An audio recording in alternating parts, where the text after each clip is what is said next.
Magandang araw mga bata. Ako si Kuya Tony.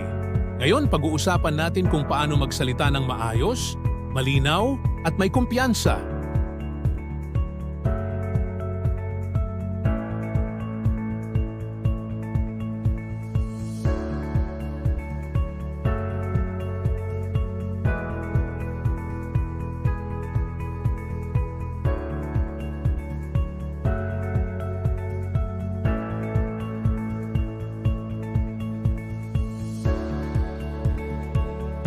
Oh, tingnan natin si Leah.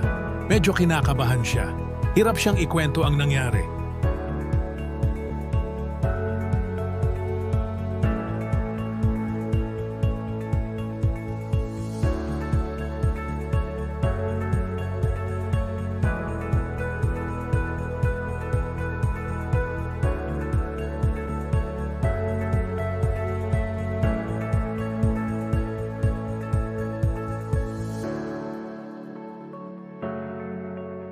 Sa pagsasalaysay, mahalaga ang paggamit ng mga pangugnay.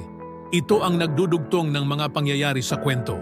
At subukan natin, alin dito ang pangugnay? Tama, isang araw.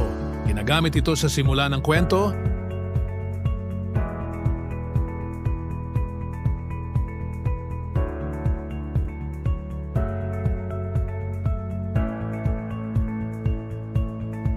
Ang galing! Dahil ginamit ni Leah ang tamang pangugnay, malinaw at maganda ang daloy ng kanyang kwento.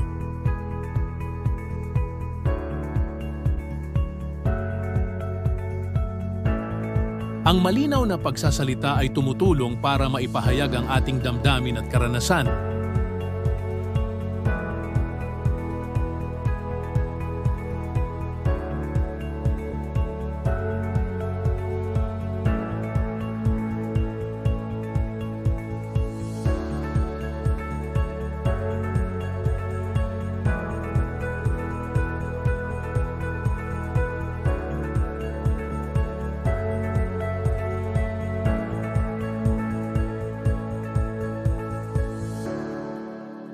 Ang malinaw na pagsasalita ay kapareho ng malinaw na pagsusulat. Kapag nagsusulat ng talambuhay, gumamit ng tamang pangungusap at maayos na ideya.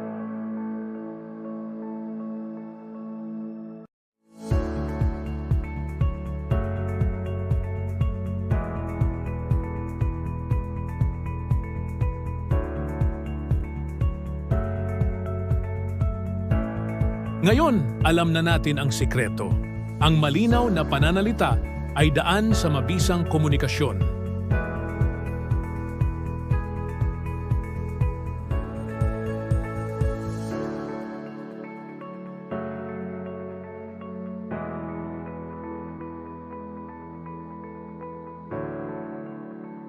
Hanggang sa muli, huwag matakot magsalita.